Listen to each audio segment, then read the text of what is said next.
Okay.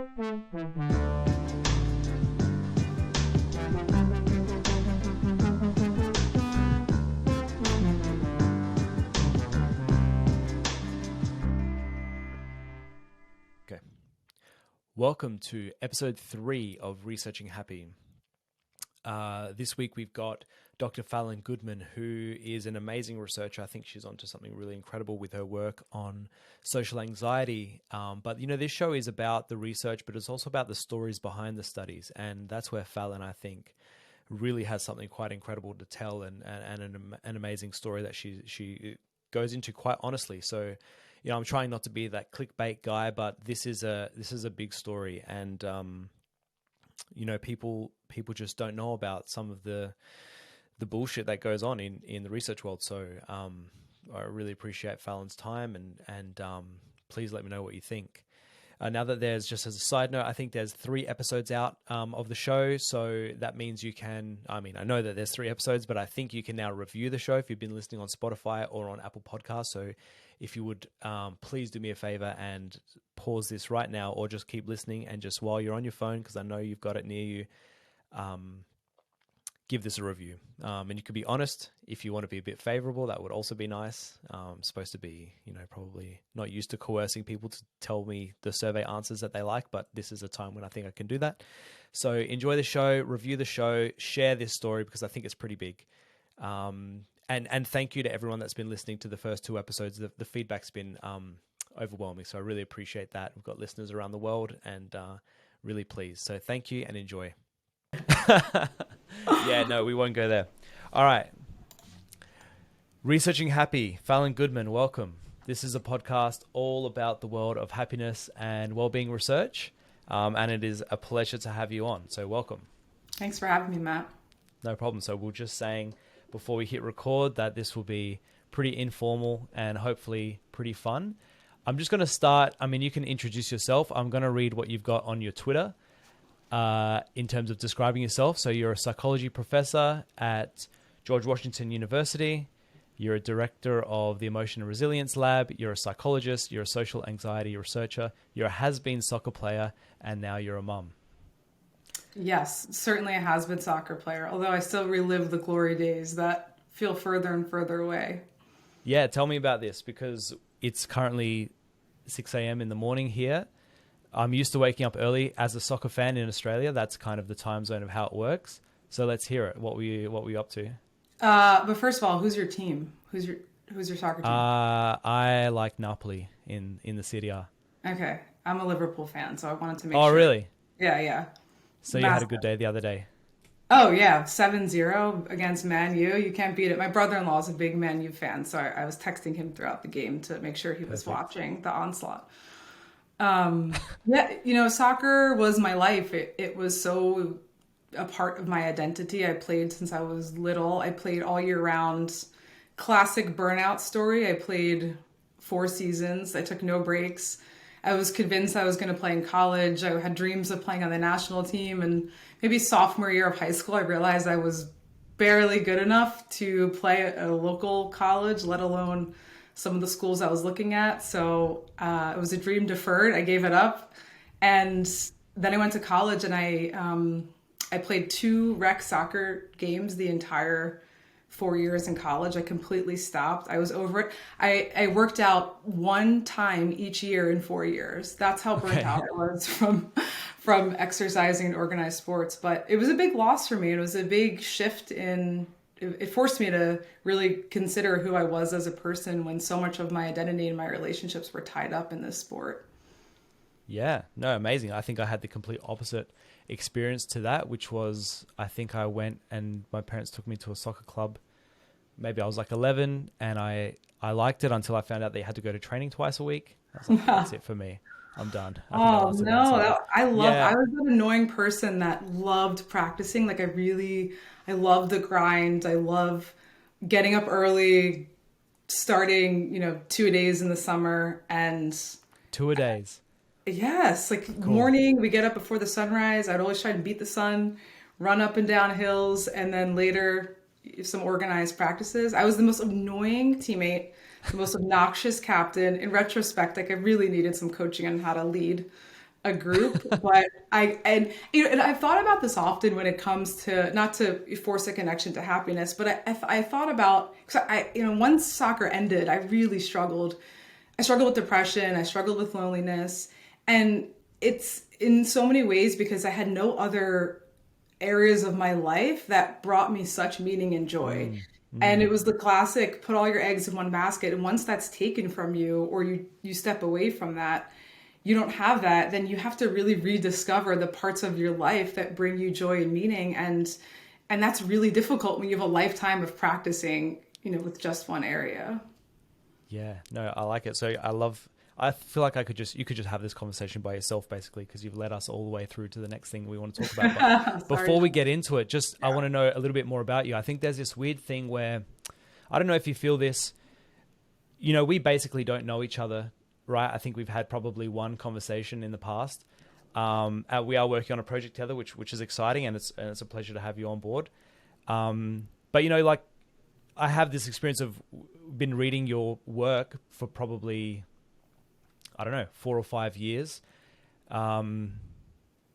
So yeah, I don't know if you feel that you sort of like, you feel like you know someone based on the amount of reading that you've done of their work. Do you ever feel that in the research world? I do, and I think sometimes it's don't meet your heroes. If I'm at a conference and I see someone Yeah. I idolize, and they end up being less nice than I thought. But also, I love interactions where you feel like you've known someone your whole life, and you feel like you can just quickly connect.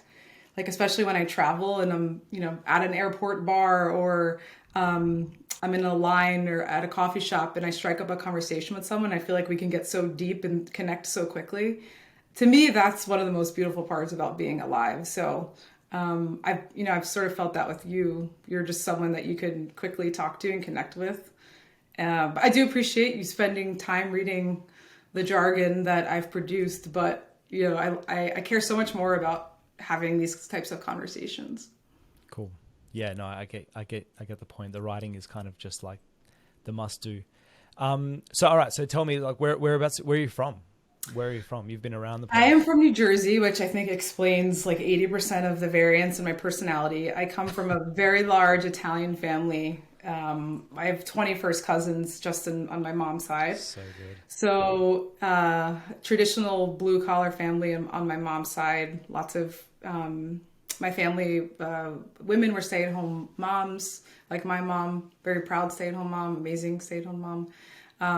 And a lot of the men worked in jobs, construction type of jobs. And so on my father's side, I had my grandmother who took college classes until she was 82 years old. She was a student at NYU. Really? Yeah, so she would take the bus about 1.5, 2 hours each way into New York City and take classes once a week. She was in a course called Brilliant Minds that apparently had a 10-year waiting list. I very distinctly remember she had a snow day once and she wasn't really equipped to use a computer. Really, I should say she wasn't willing to use a computer. Yeah. And the professor's mother called her to tell her that there was a snow day because otherwise she was not on any sort of listserv. She refused, even though she bought a computer with her NYU student discount. But she really embodied so much of what I love about academia, this constant mindset of constantly learning, of embracing challenges and exploring and curiosity. And so from her, I got my love for education, and from my mom's side, I got sort of this gritty, grinded out attitude. And being an Italian from New Jersey just simply means that we like to do things quickly, and patience isn't in my top 5 strengths. Yeah. Yeah. Not my I deal.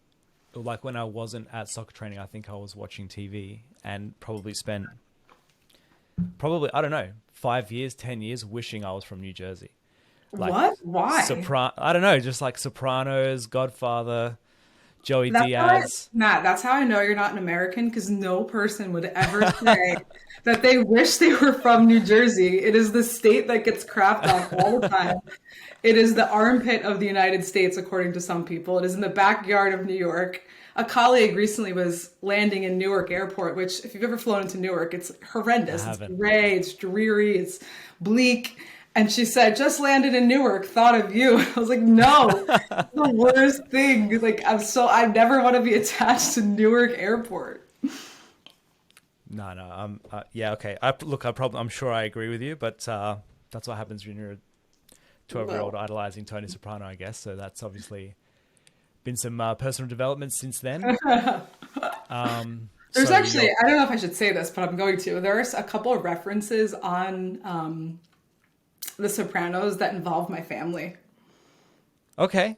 Yeah, I think I'll leave it at that, but I have a special place in my heart for The Sopranos. No, yes, Okay. some of those stories have true origins. Many of them, I actually. bet. I Yeah, bet.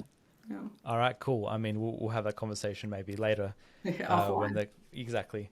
Very good. All right, so this is a conversation we need to be having. So anyway, I was watching your TED Talk last night. So that has like more than 350,000 views. That's pretty amazing.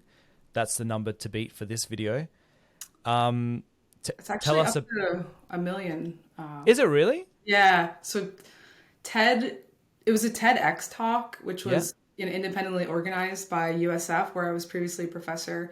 And a small percentage of TEDx talks get Like noticed upgraded. by the TED editorial team. And so the TED proper, real TED, emailed me and we went through a pretty rigorous fact checking process, making sure I wasn't just spewing made up facts. And then they selected it to be featured on TED.com. And now it's featured there and has kind of taken off. Oh, that's amazing. Oh, that's Yeah. even better. Cool. I actually did write down 38. I thought originally that it was 38 million, but that was how many followers TED has. Yeah, no, definitely So not 38. this has been a bit of a roller coaster for me. All right, so Yep, I'm 38. picking up numbers, Matt. Okay. I mean, well-being researchers, that's what we do. Just joking. All right. So the topic of the TED Talk was all about social anxiety. So do you want to give us sort of a high level summary of like the work you've been up to and what that means for you? Sure. So, social anxiety is an experience that most humans will have and probably have several points in their life where they are worrying about being rejected and evaluated poorly by other people. And in so many ways, social anxiety is adaptive because we want to take stock of a social situation. We want to sort of scan the room, figure out what the social norms are, and bend our behavior just a little bit to make sure we're fitting in with them, whether it's a friend you've had forever, whether it's a new colleague at work, interview. But for a small percentage of people, social anxiety starts to become so distressing that they're avoiding social situations, including social situations that they otherwise would enjoy or that are important to them.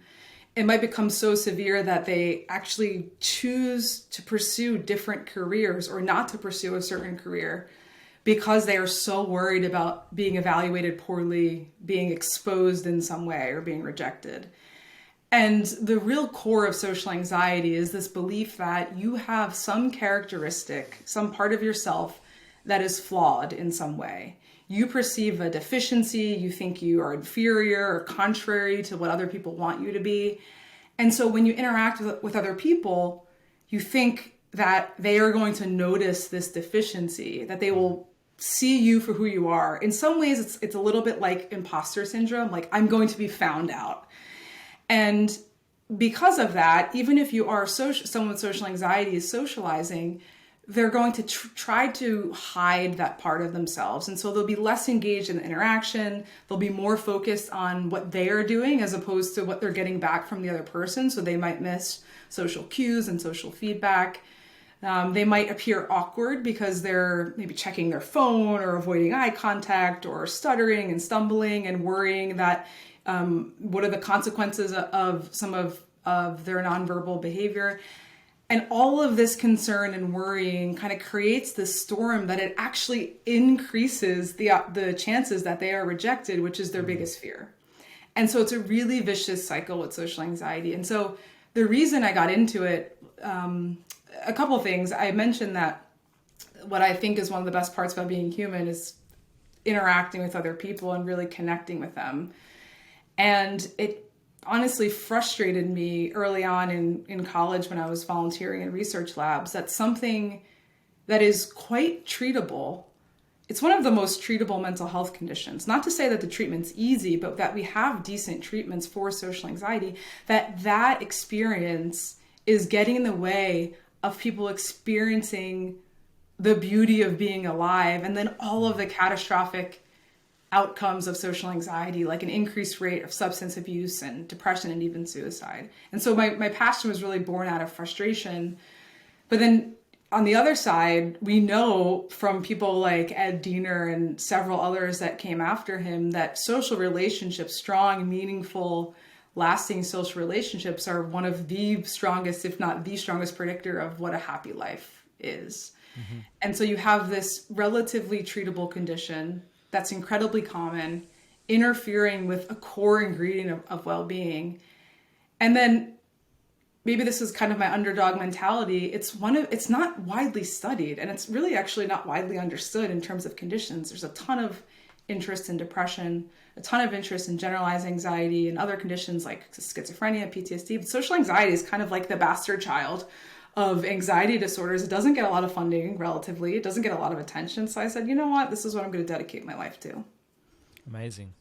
Yeah, I mean, that's what I was really impressed with the TED Talk, was that idea that, and you kind of labeled it again, but how you really seem to be getting at the root cause when you're talking about something like social anxiety. So you sort of referred to some research about how, I think it was like in alcohol disorder,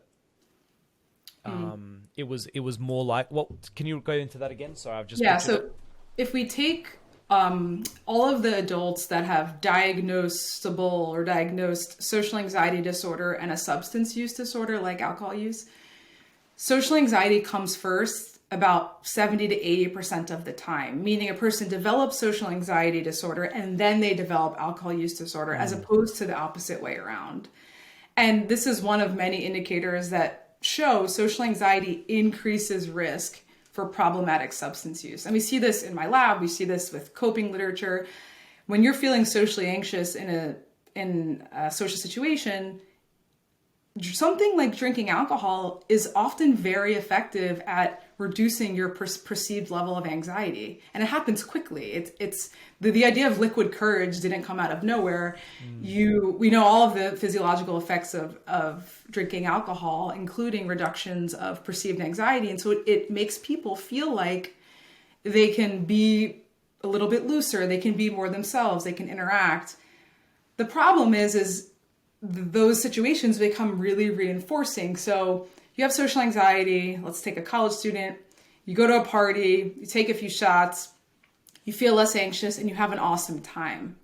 Well, it's great that you've had an awesome time, especially if you've been really lonely, but it's problematic if you think, oh, well, I had an awesome time because alcohol reduced my social anxiety enough that I could function. And that's where you start to see the problematic reinforcement. Okay, well, so the next party I go to, I have to drink in order to have a good time. And so social anxiety increases risk for substance misuse, and it also increases risk for depression and suicide. Yeah, okay. Well, I mean, that's just so clear, isn't it? I could imagine that there are all these sort of detractors or skeptics out there who would be saying something like, they would be questioning, should alcohol abuse disorder be a diagnosis, or is it the symptom of something deeper? And it sounds like you're sort of hitting the nail on the head of something a bit deeper. Would you agree with that? I think, the data would suggest that a lot of people that struggle with addiction also struggle with other mental health conditions like depression and anxiety. Addiction could stand alone, and there's certainly patterns of addiction that are unique to addiction. I think a lot of the times if you deconstruct the person's life and take a few steps back, you might be able to identify, other struggles with mental health. But I'm in the camp that substance use disorder is absolutely a real disorder. It's a devastating disorder, and the origins, can't solely be traced back to another mental health condition, but it certainly increases the probability of developing difficulties with substances. Cool. All right, awesome. Thank you. So the other thing that I noticed, I guess, in the TED Talk was that you began the conversation with purpose, with a discussion of a sense of purpose in life, and you actually ended again with purpose. That's not something that I've sort of seen. I haven't read it so deeply like you're writing, but I haven't seen purpose come up so much in your papers. Like, can you describe how that all relates? Yeah, so we actually just submitted, in academic terms, recently submitted a couple months ago a review paper on purpose that examines the role purpose plays in psychological intervention. So whether it predicts people who, how people respond to treatment, whether it serves as a mechanism of treatment, and so on. So it's an area that I'm increasingly interested in. Not that it's a panacea, but I see it as something that drives so much of our behavior, including how people are responding to things like anxiety. So in the case of someone with social anxiety, the default response to anxiety is avoidance. Avoidance is anxiety's best friend because it feels better to avoid. And because of the overwhelming power of anxiety, there's going to be something that is driving the person to get better. And sometimes it's not enough to say, well, you'll develop more social relationships, so you'll find a partner, you'll get that promotion. The person might say, well, maybe I don't want that, or who cares, or that's not enough. And so if you really drill down, and this is, I think, where some of my clinical training comes in, and ask the person, what is important to you? What do you want out of this life? Let's just take social anxiety off the table for a second. Take your goals off, take your life experience, circumstances right now off the table. If you can construct your life, if you're the architect of your life right now, what would it look like?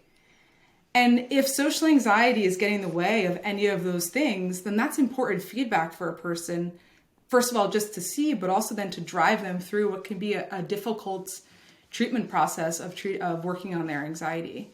So I think purpose drives a lot of our daily behaviors, but it can also serve as a key ingredient of motivation in any sort of change, whether that's in psychotherapy or just wanting to improve an aspect of your life. And so when I teach abnormal psychology, my students ask amazing questions. And the one I get every semester, usually there's some questions about my personal life, which I try to deflect. Though that comes up every semester. We do an Ask Me Anything class, and it's like inevitably it's like dating life, college experiences, how I got 4 concussions, because I sometimes will drop that when we talk about whatever. Okay, so but the question that people should I ask? No, 3 were from soccer. 1 is a question mark. So but the question all the time is, well, how do I know I need treatment? Like when, or like relatedly, when is this a disorder? When does this become regular old social anxiety or depression to this is diagnosable, clinically severe levels? And sure, we have things like the DSM that set arbitrary criteria, fine. But another way to look at it is this interfering with the life you want to live? So the best example is phobias. I really don't like heights. I had a panic attack climbing up Mount Fuji. I got so exhausted by my anxiety that when I got to the summit, I took a 2-hour nap. My fear of heights, which at this point is, let's call it what it is, a phobia, does not get in the way of my life at all. I pushed through on Fuji. I just choose I'm not going back to Fuji. It's a one and done. I probably am not going to hike a large mountain anytime soon. I'm good. And so I don't see right now a desire to get treatment because it's not interfering with my life. Mm-hmm. But I just had a daughter. She's 4 months. Let's say in 3 years, she's like, Mommy, I want to go hiking, which I say go ask, your other parent. But maybe this is something that she really wants to experience with me. And now I'm feeling like, well, one of my main core values now is to be a good mother and be an engaged mother. And so if that fear starts to get in the way of things that are important to me, then to me, that's the tipping point to try to address it. And so that's kind of where purpose can come in as well, of let me anchor to my values and then take an honest assessment of my life and say, are these mental health experiences interfering with valued aims? And if yes, then that might be a reason to work to change it. So when you ask people then, is this getting in the way of the life you want to live? Do people often have an answer to the life they want to live? No, they don't. I think it's not something that we go around thinking, hey, Matt, what's the life you want to live? What Yeah, about today? yeah. What about tomorrow? And maybe that's, a flaw of the human condition, that we're so focused on, well, importantly, we're focused on survival, but we're often focused on getting through the day and focused on what's coming up next. You and I were just chatting before we started about being working parents. Oftentimes it's just juggling day-to-day stuff and making it through bedtime and, hoping you wake up with enough energy the next day to get through your task list. And there's nothing wrong with that. But if you look back on a retrospective of your life and say, okay, in this past week, for instance, how consistent, and this is really Kelly Wilson's behavior, measure of valued behavior and act has inspired this thinking. How consistent have my behaviors been with what I care about? So I care about my students, I care about my daughter, I care about being a good spouse, and on and on and on. If I look back in my week, I'm probably not doing well in all of those areas, and there's some decision rules to be made. But in general, am I behaving in ways that are consistent with what I care about? But to your question, that requires reflecting on what I care about. But, I think there's pressure to say, what is your single purpose in life? What is the ultimate reason for your existence? And oftentimes people don't have one thing. People have many things in different areas. And so if you reflect on the question of living the life you want to live, don't put the pressure on yourself to say, well, what is the most important part of my life? Break it down into buckets, friendships, family, romantic relationships, work, and then it feels a little bit easier. And how do you frame that question? Is it just point blank? What do you care about, or what do you there's kind of, I'm thinking maybe something like your best possible self kind of activity of and imagine in 4 months or in a year, what does the best version of yourself look like? Is it how do you frame it? So I hate that example because okay, good. For individuals that are struggling, they're going to think, well, my best possible version of myself is anything better than what I'm doing now. Yeah. Or my best possible version of myself is something that I could never even attain. I don't even have a concept of what that is because I feel so down on myself. So there's different ways to do it. And it depends on if it's in a research setting or a clinical setting. So in a clinical setting, I'd say, what's important to you? What are the things that you care? And some might say, often with teenagers, I don't care about anything. I'm like, okay. Yeah. What did you used to care about? Cool. I don't know. What do your friends care about? What might you, hypothetically, in a different world, care about? And you could be playful a little bit. What makes you feel happy? What is enjoyable to you? Where do you feel effortlessly yourself? What are the situations where you feel like you can be anyone and anything? And a little bit of digging, and you can start to get at someone's values. Or you could say, more simply, what do you value, or what do you want to accomplish in this life? In a research setting, you obviously need to pick and be more specific. The model that we use is Emmons Striving's model of a personal striving. So this is sort of like a really important goal, but more like a life aim. So what is something that you are, not in these exact words, but something along the lines of describe an objective or an important life aim that you are routinely or consistently working towards. And that's where you get things like be an engaged parent or give back to my community, things like that. Cool. Is that Emmons, Gratitude Emmons? Or is that someone Yeah. else? Yeah. Yeah, cool. It's Robert, right? I think he goes by Bob, but yeah. I won't never call him Bob, Dr. Emmons. Oh, okay, cool. Okay. All right. So, so I'm hearing, okay. So I had a note here, which was there's something you guys are really focused on, this idea of psychological flexibility. I believe your psychological flexibility scale basically starts with that question of imagine a goal, almost exactly what you just said. Imagine something that you are striving for. And now let's think of some of the challenges that you work through. Is psychological flexibility, would you mind giving us a bit of a summary of that, and then how that kind of weaves in to purpose and anxiety? This is a cool narrative that I'm seeing form. So it's a great question, and I'm glad you asked, because the longer I do this, the more I start to see the connections, and some of these fields are actually quite siloed. So it's nice to start to connect them. So psychological flexibility broadly is the ability to respond to any situation in a way that's consistent with your goal. And so one of the big chunks of psychological flexibility is how you regulate your emotions or how you manage emotions when they come up. And that's really the core of the scale. And so how we anchor it is we ask the participant or any person completing this to describe an important life striving and objective. You could also just pick what's a goal that you have today or what's a goal you have about, romantic relationships or work, whatever the context is, or what's a goal you have for treatment.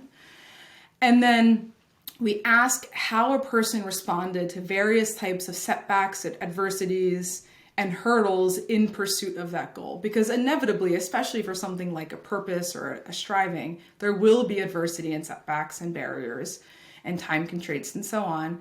And so a person who's psychologically flexible is able to respond adaptively to those stressors, meaning they're responding in a way that moves them closer to achieving those objectives rather than further away. So what that could look like is on a day you're exhausted, rather than resigning to the exhaustion of being a sleep-deprived new mom, you instead kind of level up and say, well, X, Y, and Z is really important to me, so I'm going to find another gear.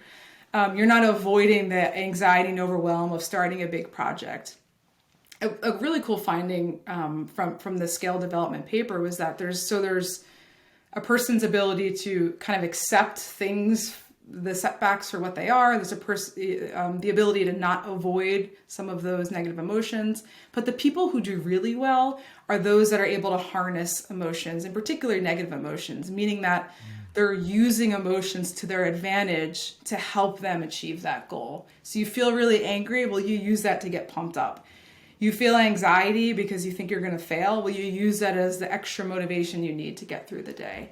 And so people who are flexible will recognize the situation, the demands of the situation, and then alter their approach according to the demands of the situation that best meet whatever goal that they have. Amazing.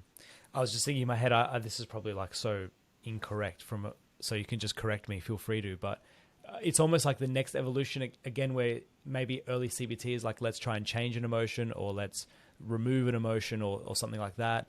Then we kind of move into like, let's accept it now. Let's accept the emotion. And now you're going to the next level. Actually, let's just harness this thing and use it for our higher purpose.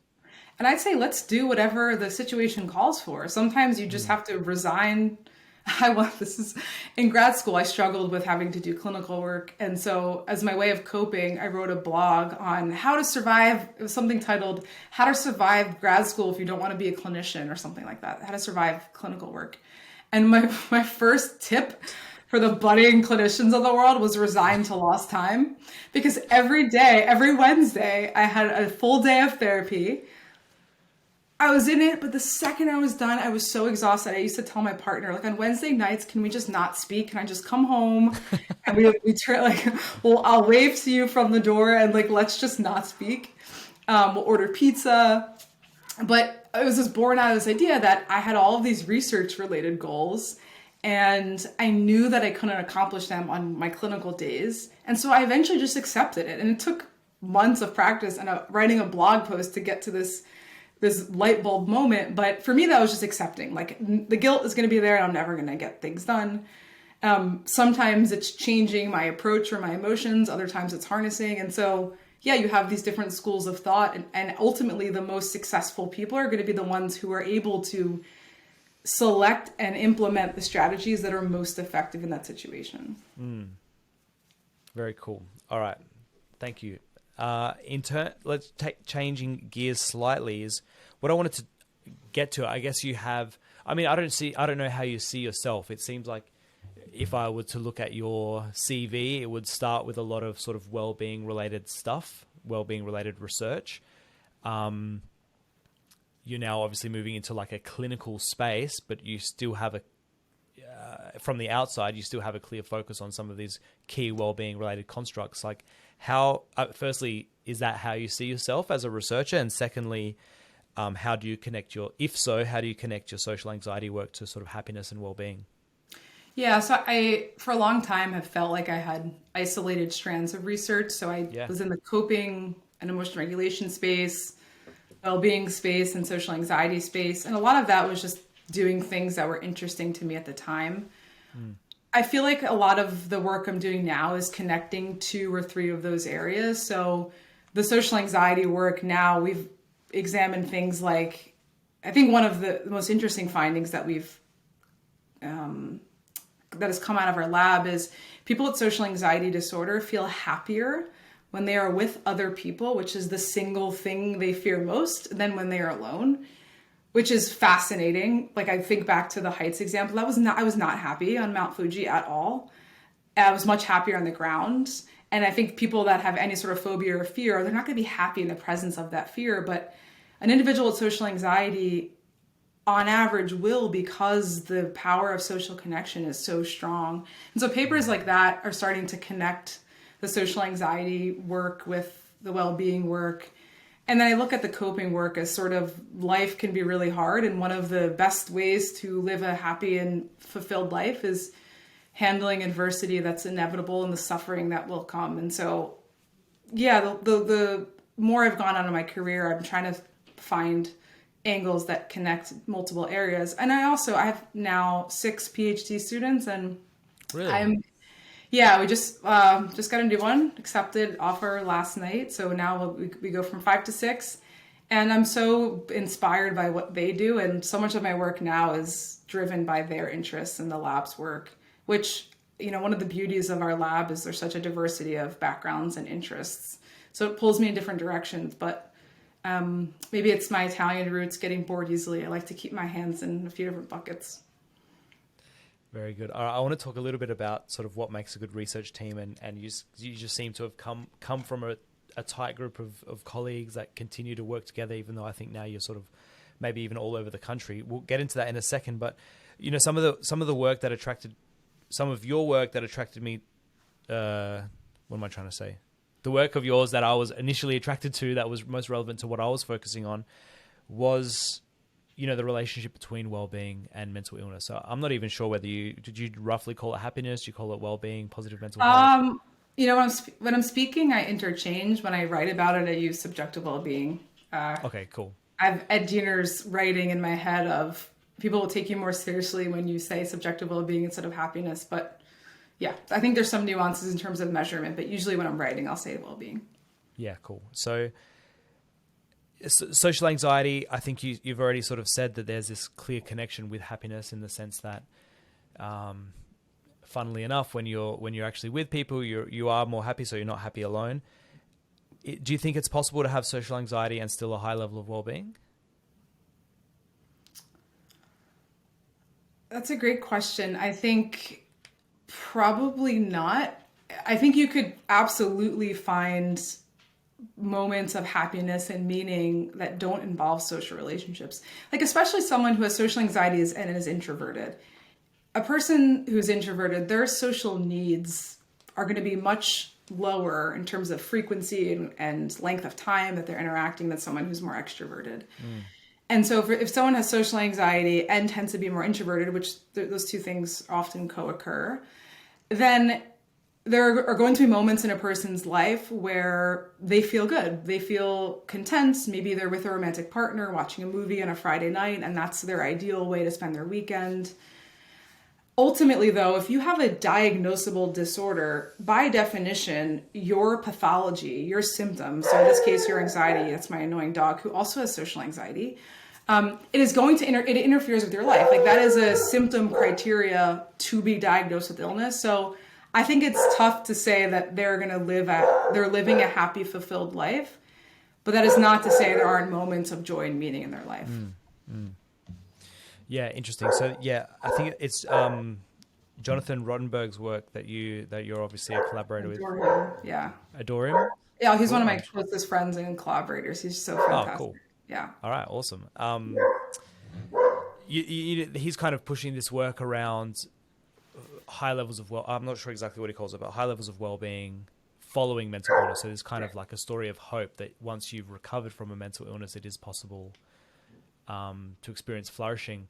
Yeah. I just wondered, one of your earlier, I think it was a bit of a review, like maybe it was even a book chapter, around the fact that it was possible for people to experience high levels of dimensions of well-being, so certain aspects of well-being across a range of different mental illnesses. can you kind of square those two pieces of work together? Yeah, so when we think about mental illness, it's the presence of distress, like to really oversimplify it, the presence of distress that is causing impairment. So distressing feelings and symptoms and thoughts and behaviors that are getting in the way of your life in some capacity. When we think about well-being, how I define it, and this will open a whole other can of defining well-being, which at some ways is such a boring debate at this point, but I consider well-being I use Ed Diener's model of subjective well-being being the presence of positive emotions, the relative absence or low levels of negative emotions, and then the presence of satisfaction with life. Mm-hmm. And so mental illness is not a surefire way to steal from areas of well-being.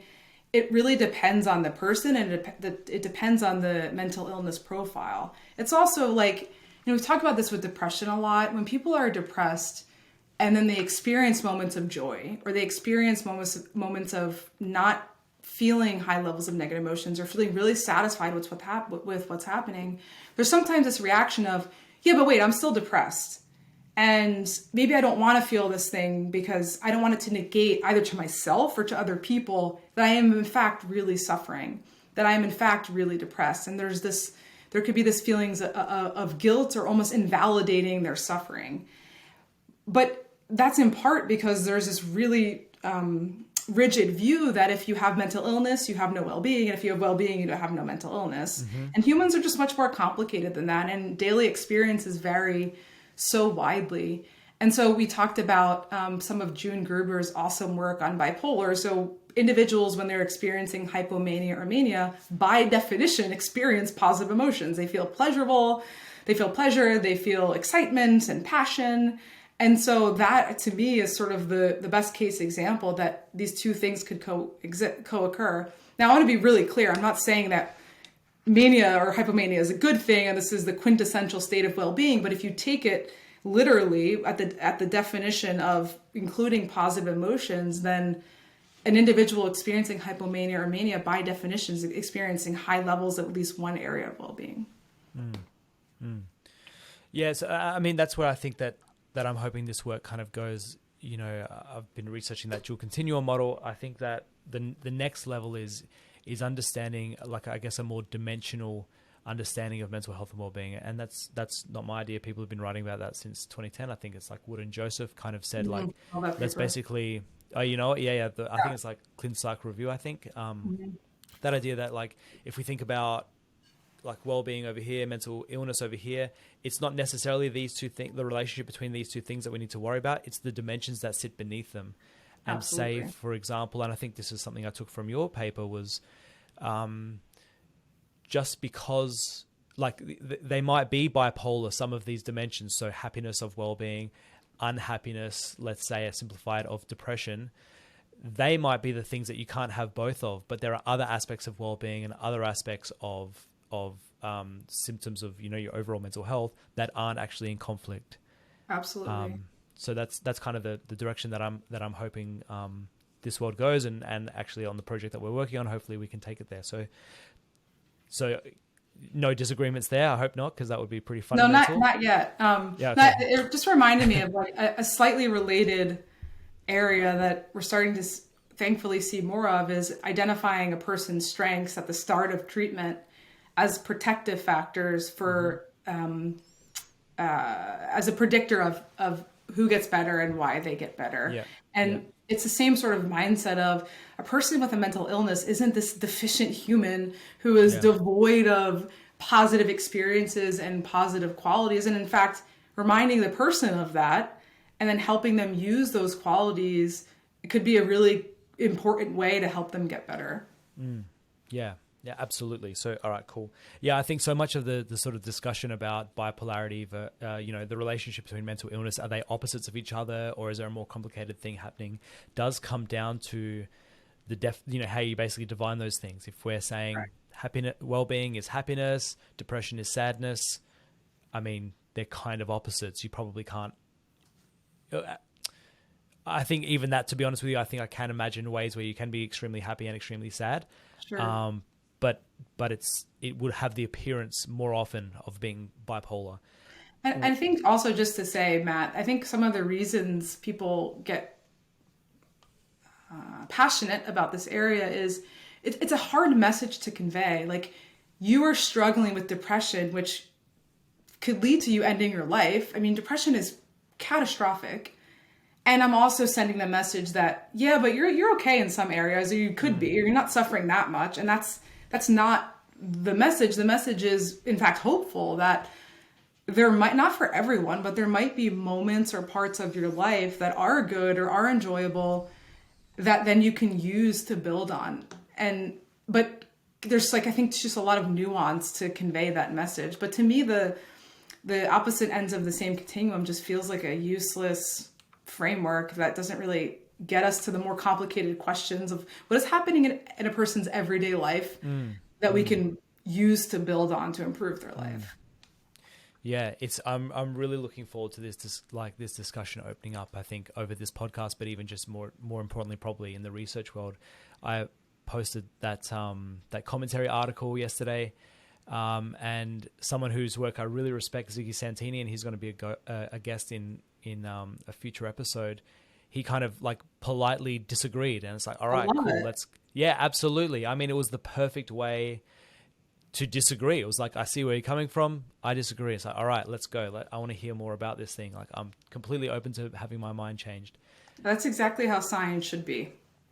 Yeah, I mean, I don't think it happens enough. So I'm kind of wheeling around to a story that I want you to tell, which is related to commentaries and disagreement around well-being. We'll get into that in 1 second. What I want to do is, I'm just noticing, like, I think so much of that disagreement. Now I'm thinking out loud whether I should tell this now or not. I'm really interested that you've taken like Dina's model as the hard and fast definition of well-being, which is like absolutely nothing wrong with that. But it's interesting. I was so interested by your response to a commentary, which we'll talk about in a second, that idea of we should not be confusing outcomes of well-being with the things that drive well-being. And I think Dina's is a perfect model of measuring outcomes, whereas basically all other models do sort of confuse what's the difference between an outcome and a driver of that outcome. So with that, can we go into this story of this PosPsych, the Journal of Positive Psychology? You wrote just a high-level summary. You wrote an article, which was not a controversial article at all. I think it agreed with. Honestly, quite boring. Okay, so I think context is important, but I'll be succinct here. So, because no need to be succinct.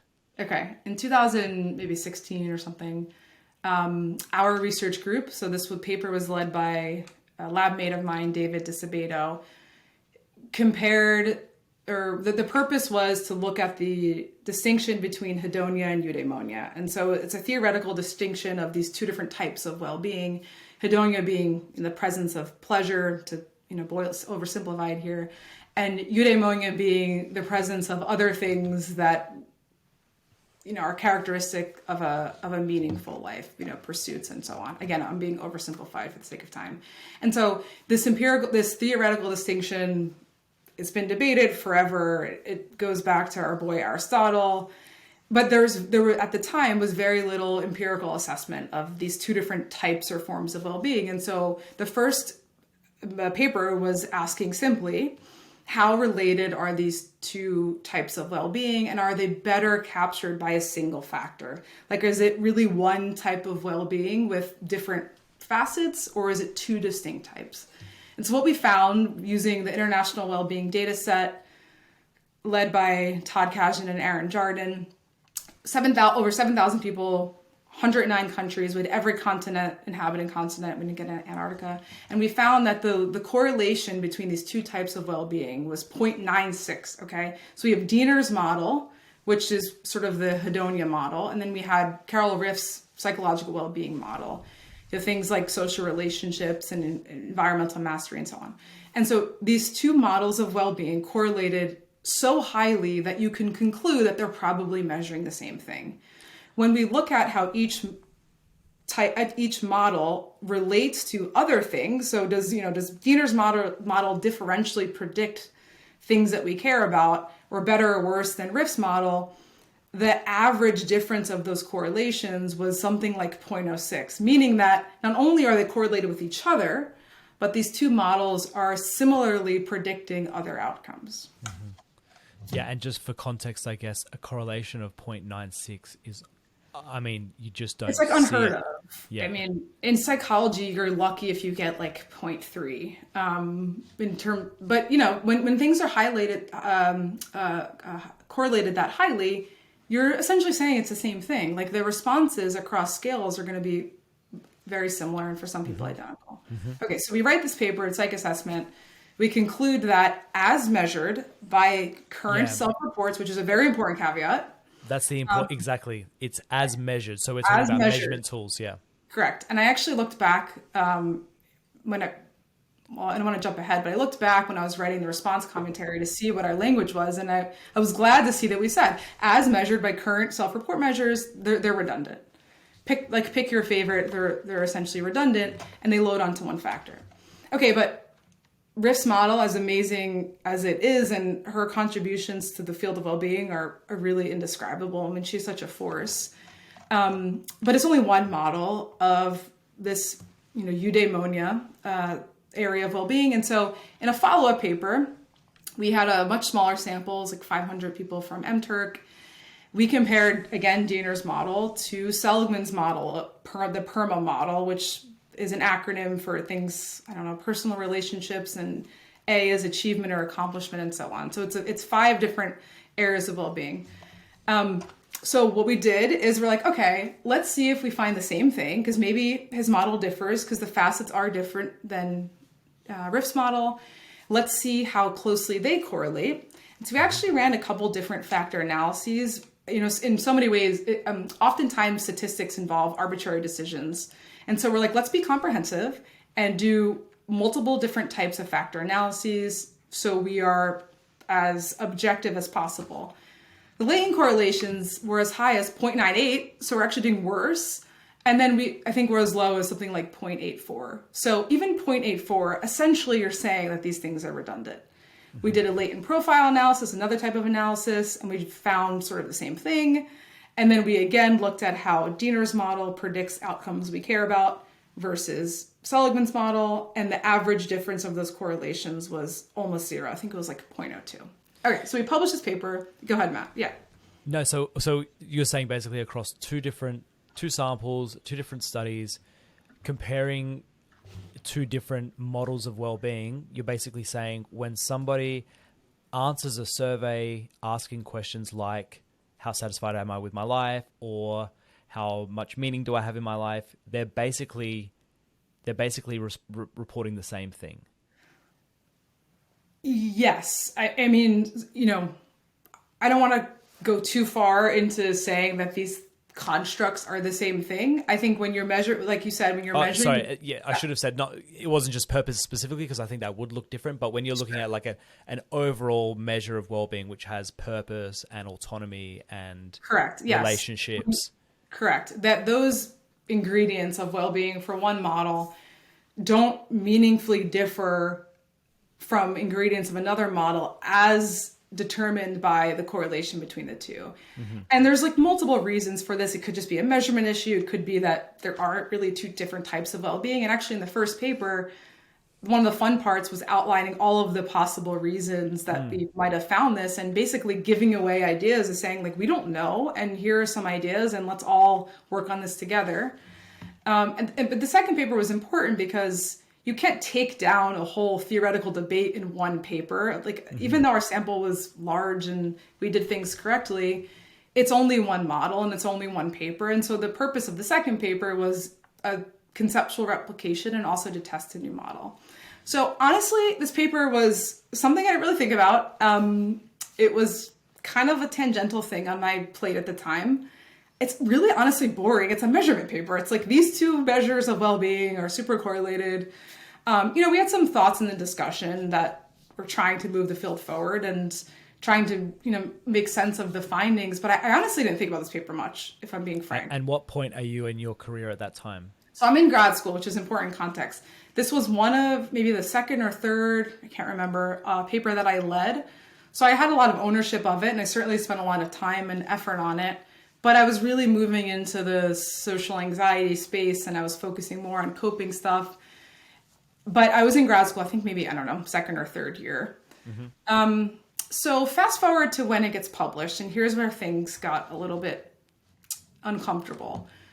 So we submit this paper, we get decent reviews, it gets accepted in Journal of Positive Psych.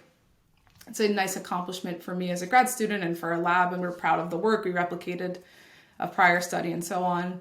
When we receive the table of contents for that issue, we see that the very next article that was published was an article by Marty Seligman directly responding to our article. So let's just take a step back for a second. Yeah. When you submit an article to a journal, you get responses from reviewers that are anonymized, usually double blind, but sometimes a single blind. You respond to the reviewer comments and your paper is accepted in this case. At no time were we ever informed that this would be considered for a commentary. At no time did we realize that at some point this paper was sent to Seligman. And we were completely taken aback when we saw that he received our article in some back channel way, got his hands on this paper. Now, he might have been a reviewer or not, but either way, he was granted the permission to write a commentary response to an unpublished paper, a paper that we're trusting is now just in the editorial system. And so now I'm still in grad school. Were you going to say something? Yes, but I mean, just to say, like, I guess it's, I probably never thought about it until I saw this example, because we were kind of watching from afar, just seeing how, like, the dates of when these things were published and thinking like, whoa, this seems pretty close. But I kind of assume that it's basically confidential what you're sending to a journal. It's kind of an unspoken assumption that it's not being shared. Exactly. And when you submit your work, your intellectual work to a journal, and let's say, for example, it's rejected, you're hoping that someone who reviewed your paper isn't going to take that idea and steal it or use it. But you're also just assuming that once accepted, the next step is, copy editing and publishing, and then your paper is published and then it's opened up to the world. And I want to be clear that, to me, productive dialogue and constructive and critical dialogue, like, our field absolutely needs it. If any field needs it, it's positive psych field. That is the way that we learn. We should all check our own biases, and we should all have the humility to engage in that dialogue. And it's why I love journals like Psych Inquiry the entire purpose is of the journal, you have a target article and then a bunch of commentary responses. And that's the entire purpose, is to foster that type of dialogue. And I love that.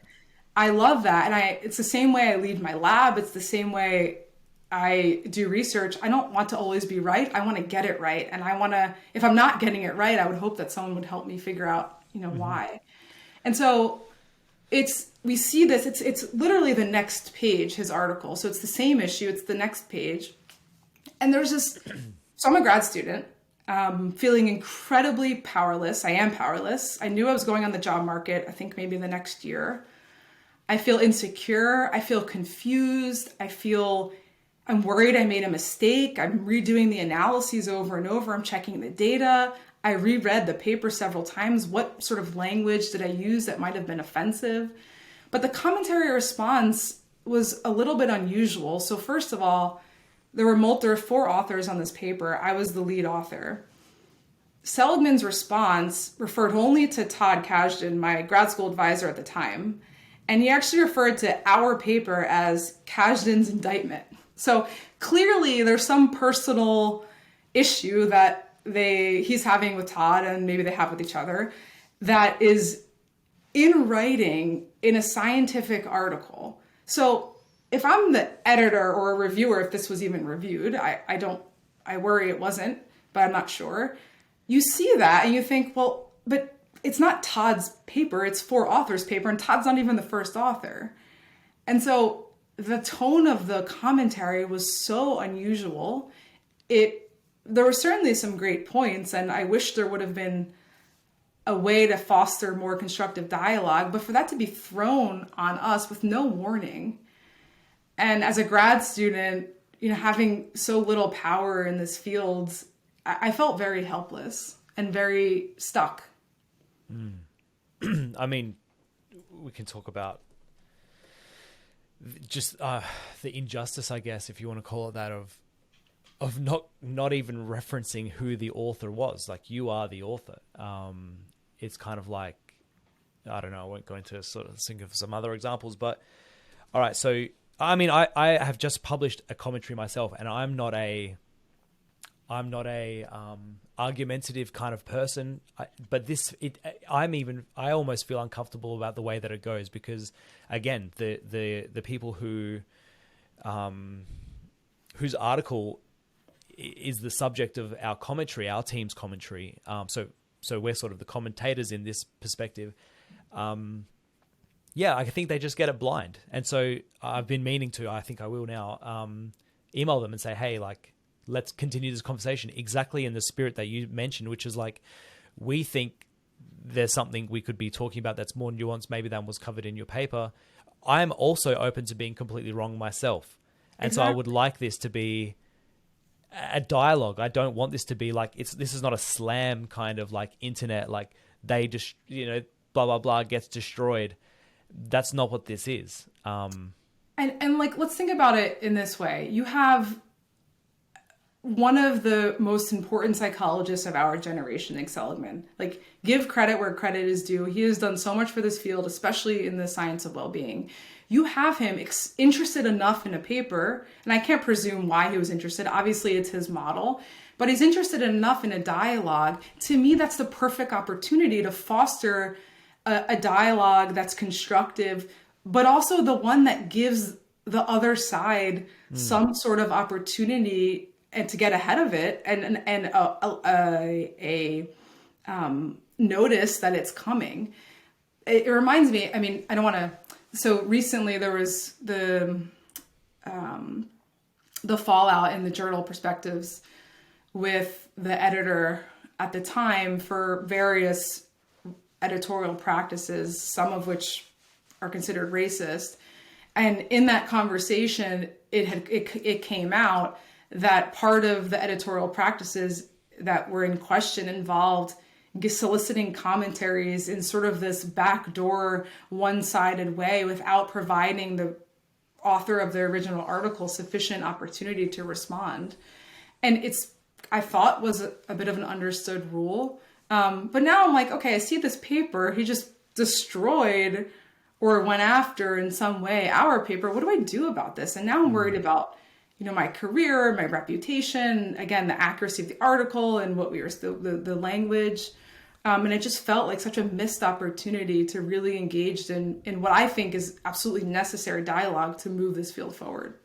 And did you have like people reaching out to you from around the place? I did. I had a couple people. So this was, I don't know, what was it, 2017? Yeah. Fast forward 2 years later, so I did nothing about it. I was encouraged to write a response. I said, I'm not writing a response to Seligman. I don't know what to say. I'm scared. Encouraged by the journal or encouraged? Not encouraged by the journal. We were never contacted by the journal ever. Okay. So I was encouraged by people in my corner. And can I just pause there as well and say, like, co-authors on that paper was obviously Todd Kashdan. So this is like a bit of a heavyweight in your corner. But also Scott Barry Kaufman as well. I didn't realize that until this morning. I was just quickly having a last minute Google. Yeah, he collected this. He led the collection of this data, where people in his space. Yeah. So these are like, this is not just you by yourself. You have a team of well-respected people who are agreeing with your paper. Absolutely. I felt very supported. I felt like if I was going to write it, I would have the support of, absolutely, Todd was in my corner as my grad advisor. He's always looked out for me. He still does. But I was too scared, honestly. So 2 years later is my first semester as an assistant professor. And a colleague of mine comes up to me. She's very abrupt with her interpersonal style and says, I read that Seligman article. I said, yeah. Huh. She's like, why didn't you respond? And I turned flush red. I started sweating and I was like, I don't know. I don't know what to say. Why should I? I'm scared. And she goes, you absolutely need to. And she said, especially as a young woman in this field, don't just let this opportunity sit by. And you don't have to do it. And I'm, paraphrasing obviously, but she said, respond to the science. And she said, I'll never forget this. She goes, in no field should anyone ever be scared of a person. Like, I didn't get into science to support certain models or support certain people's theories, including my own. I want to just try to get it right, and I want to do the best possible science. And I worry that in certain subfields or spaces in psychological science, there's people in power positions that stifle that productive dialogue to preserve their own interests. And that's not who I am. And I remember thinking, one day I'll probably have a daughter, which I do now. And I would be so ashamed of myself if I didn't at least try. And so this was right before winter break. It was after my first semester. And I had this colleague, now friend's voice in my head. I said, no, I'm going to write this. And so I spent winter break writing it. The editor at the time, we contacted him, explained what happened. He allowed the submission, and then we wrote a response. Was that the same editor as? Was it the same consistent It editor was throughout? the same editor. Yeah. And so, cool. I mean, I've read the paper. It's really good. There's like heaps of detailed baseball analogy in there. So yeah. So are you a baseball fan? I don't know what that's about. Well, I'm a huge Yankees fan, which is okay. a very polarizing fact. So in Seligman's original commentary to us, he used the baseball analogy to support his thinking. And so we responded using that same analogy, talking about Garrett Cole, who had just won, I think he had just won the MVP or the World Series MVP. And then he just got a deal with the Yankees. So I was really pumped about that. So yes, this is my first and probably last paper talking about the New York Yankees. But I mean, it's a good example of using an analogy that at least Americans, but most no, people it definitely Yeah. helped. It absolutely helped. It just made me laugh, like so detailed. It was like, oh my The god, editor actually made us paragraph. We cut like 40% of what was originally in there. So the fact you think it's detailed, it was a little bit verbose. No, it's good. I like it. And so okay. So I guess like if we were sort of to quickly summarize, like Seligman is kind of saying, I mean, he's come up basically in every conversation that I've had so far in these podcasts that I've been recording. And it kind of probably just speaks to how much of a presence he is in the field. So he's basically saying like the PERMA model, so positive emotion, engagement, relationships, meaning, and accomplishment, was never meant to be like an explanation. No, it was never meant to be like a theoretical explanatory model. It's more to describe the characteristics of well-being. And so he sort of says like a baseball pitcher's throw. Now I know basically nothing about baseball. Go into baseball. Like will it like the characteristics of like the speed or the curve or the whatever the other degrees of a baseball pitch that can be, like the variables. That's where he's going. And so I think like most people would agree with that, in the sense of like, it's not just, was it a good pitch, yes or no? And the equivalent of, did I live a good life, yes or no? It's, were these aspects of well-being like present in my life? And I think your response then, I mean, let's hear it from you basically. Well, so let's go back to the conversation of a predictor and an outcome. So exactly. I think this is where sometimes positive psych gets some flack, where it's all good things relate to all good things.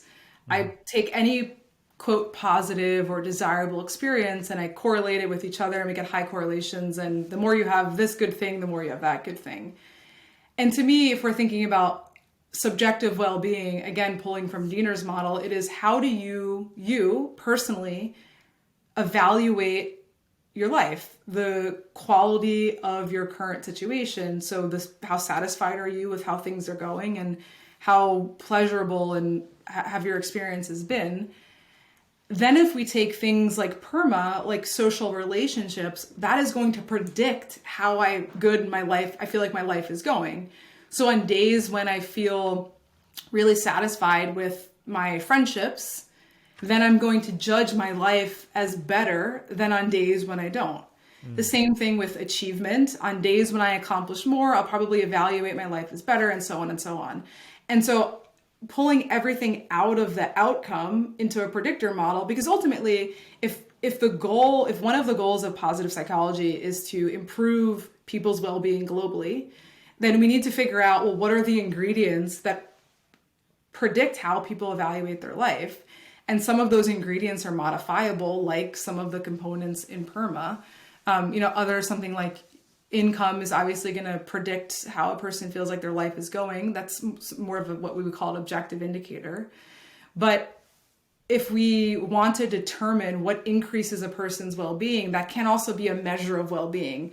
And then you get the tautology problem when a predictor is also used as an outcome. Like if social relationships the quality of your relationships is well-being, you can also say that the better your relationships are, the higher your well-being is, because now your predictor and outcome are the same thing. And that's fundamentally was our argument. And what I appreciated about his response was he clarified his positioning in calling PERMA the building blocks of well-being. And so these things contribute to well-being. But what that means then is PERMA isn't a model of well-being itself. It's a collection of variables or constructs that when people satisfy each of them, then they report higher levels of well-being. Yeah, I always do wonder, obviously Seligman often cops a bit of flack, but I do wonder whether people are often responding to like a caricature of him and his work. And that might be almost what you're bringing up right now. Yeah. So I'm so glad you said that, because not to overplay me being a grad student, but I was pretty ignorant to all of these politics and models. I really didn't care. I mean, I kind of still don't care who did what and why in terms of who they are. I just want to figure out what's correct, obviously honoring the work that they've done and educating myself on their contributions. But to me, it was just like, okay, there's a new model. We have data on this other model. Let's just compare it to Diener's model and see what works. Obviously now, knowing what I know, it was definitely, I had a lot of blind spots, but in a lot of ways it made the original article as dry as it was, which again was reason why I was so surprised when I saw the nature and the tone of the commentary response. And I don't know, we don't have to go into it a little bit, but yeah, that sort of that imbalance. I don't know if we've sort of nailed exactly how big of a figure Martin Seligman is, but he's the president of the American Psychology Association, the founder of the so-called founder of positive psychology. So then there's this uppity New Jersey. But I don't know. I don't even really know what that means. Maybe a little bit brash. Brash. Yeah. Postdoc. Not even a postdoc yet, right? No, I was a grad student. I was grad like student. 25, Yeah. I think. Yeah, 23. Yeah. So that's kind of like a bit of David and Goliath kind of style. How was then the second paper? So your response to the response, how was that received? I don't know. I never heard from him. There isn't a commentary. In general around the place? I think there were some like good on ya sort of responses. I thought our reply was a little spicier, but still relatively balanced, and we tried to stick to the science. I have grad students now, and I would give them the exact same advice that whenever your thoughts are challenged, first of all, if your ideas are challenged, that's a good thing, because you're getting attention of people, whether it's a giant like Seligman or another random grad student. Like, good for you for creating that dialogue, and then be open to getting challenged. You're a scientist. That's sort of the nature of the game. And that's what makes good dialogue, is when we engage in these productive conversations. But it's sort of, when I think about the culture of my lab, I say this all the time to the undergraduates and the grad students, is there's no hierarchy of ideas. I am the only person with a PhD in my lab, which means nothing about the quality of my ideas or their openness to getting criticized. And an undergrad who's 19, just getting their first research experience, might have a brilliant idea. And in so many ways, their naivety is a strength. Absolutely. And so our culture has always been, we are all on the same playing field when it comes to dialogue, when it comes to creation, when it comes to scientific endeavors and pursuits. And that is so fundamental to our relationships. And I think it builds a trusting lab. I think it builds an engaged lab. And I would hope that, scientific spaces become more and more like that, where you can engage in conversations that are productive and don't rely on things like ad hominem attacks and selectively responding to one co-author. I think Todd was like the third author. He wasn't even the senior author. I just don't think any field is, I don't think any person is above any field. No. And would you say though then that, I mean, from the outside, I obviously didn't go through the sort of the anguish of receiving that response, but overall, I think the nature of the discussion has improved the clarity of in the field. I would hope so. I think if we want to study well-being, we really need to know how to measure it. And if we're all measuring it in different ways, then we create a field that is contradictory and hard to interpret. And I think back to wrap it around to how we started, I think back to my family, who many of them did not go to college. They're not reading these scientific papers. They're not privy to this information. If I were to describe to them simply how we measure well-being, I want to be sure that I'm accurate. And also to go to use Seligman's, analogy, that I can then provide some evidence-based ingredients for improving well-being. So it's not to perseverate on the measurement, because ultimately, if that's our outcome, we also better figure out what predicts it. It's not measurement for measurement's sake. It's measurement for getting more of what we all claim to care about. And so there has to be some evidence-based foundation and then some agreement on the core ingredients. Otherwise, the word becomes meaningless. If well-being is everything, then well-being is nothing. Do you think that it's there at the moment? Um, It's at that. Do you mean? I mean, like, do you think it's at that point that at the moment it kind of means everything to everyone? The cynic in me would say yes. I think recently there's been really, really awesome dialogue on the measurement of well-being. I came across a whole edited book. Effective Science, the journal Effective Science, has put out a ton of awesome papers. Emily Wilroth wrote an awesome conceptual paper. There's obviously still agreement, but people are taking some pretty balanced, thoughtful approaches.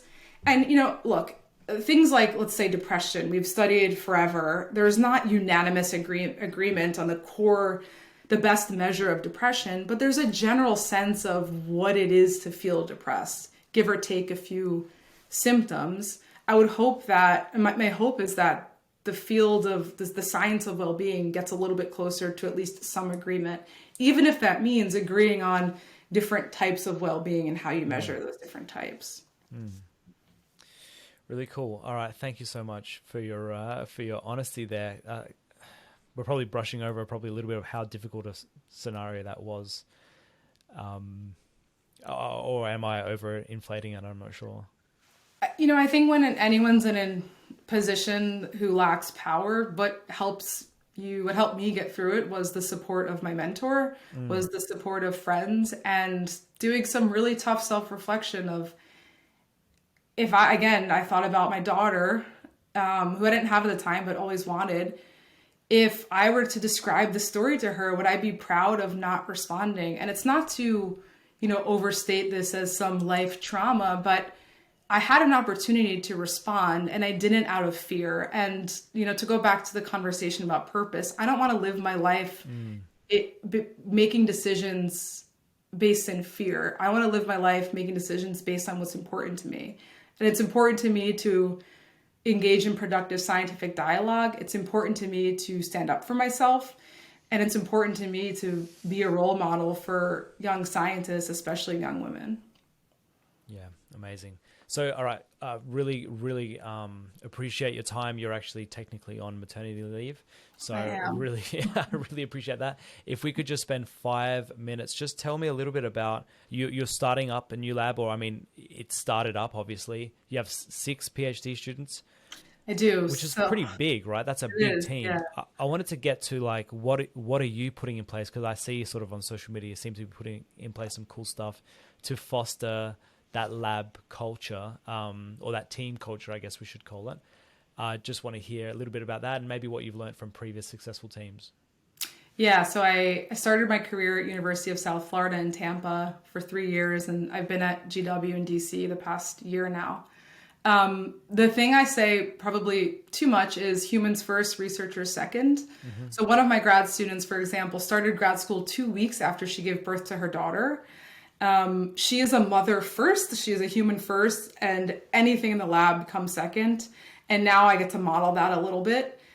So I focus on building relationships with my grad students outside of the lab, going out to lunch, grabbing dinner, FaceTiming and just saying hi, things like that, that show that I care first and foremost about, how they feel, and research comes second. And some of them don't want to be researchers, and fine, then, whatever suits them. My goal is to help them get the career that they want. And especially with the pandemic, a lot of our work has been virtual, and now being out of Tampa, 4 out of my 6 graduate students are still in Tampa. So it's been a challenge to build connection. We do that through, I think what you saw on Twitter was the question of the week. So we ask, they come up with unusual, bizarre questions like, what is your throwback song? Or the most recent one is, if you're the last person on earth, what would you do? My response was take a nap. I don't know. And now my daughter has her own response. Hers was cry, because all she does is cry lately. Okay. And the guy, it's just silly. Wait, what would your 4 months old, right? That's it. Clear, yeah. What would your response be? If I was the last person on earth? Yeah, what would you do? Like the first thing you would do?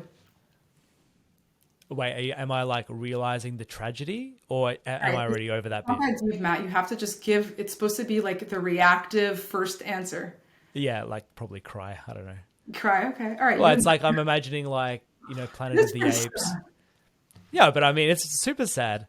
Yeah. Talk about quality relationships. It's by myself now. True. I'm imagining like the end of the Planet of the Apes, like realizing the Empire State Building. Or I mean, the Statue of Liberty. Like it's that thing, right? Yeah. I mean, we didn't like get into those details, but sure. Okay. Okay, so you would cry. Yeah, I wouldn't nap. I don't think that would make me tired. I would just pass out. I mean, you also have a 4-month I know. baby, so like obviously that's where you're going. Yeah, can other people answer that question, because you do put it on Twitter? Yeah, occasionally I post. I always ask their permission, because sometimes towards the end of the semester the responses get dark. Like what song describes your life? It's like toxic, hopeless.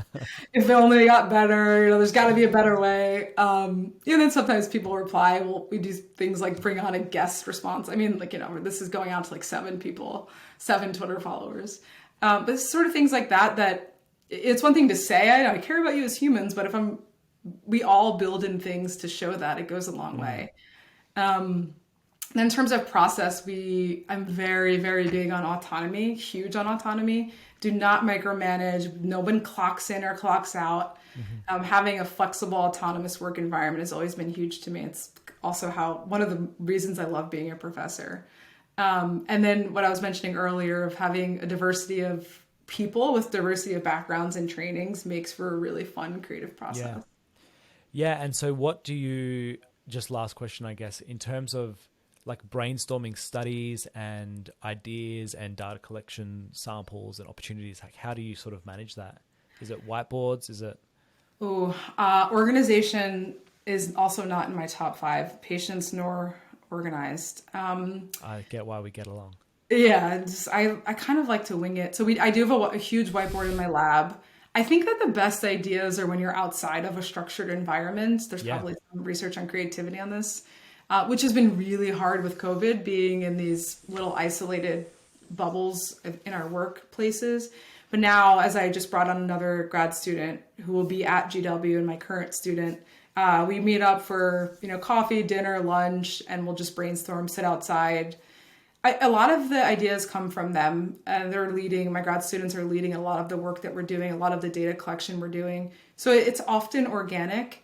Sometimes it comes from the discussion section of a paper, wishing we had done things differently in so many ways. And now, having a new position, I have the resources and the systems in place at GW to address some of those limitations and run some new studies. So we have 4 studies planned in the next year, 5 actually. Each of my current grad students, they're each leading a data collection effort. So cool. We'll see where those go. That sounds awesome. All right, Fallon, thank you so much. Any last thoughts or ideas to give before we wrap it up? I think we covered quite some territory. Thanks for Yeah. the questions and allowing me to be vulnerable for a little bit. Yeah, I really appreciate your time. All right, thanks, Fallon. All right, take care.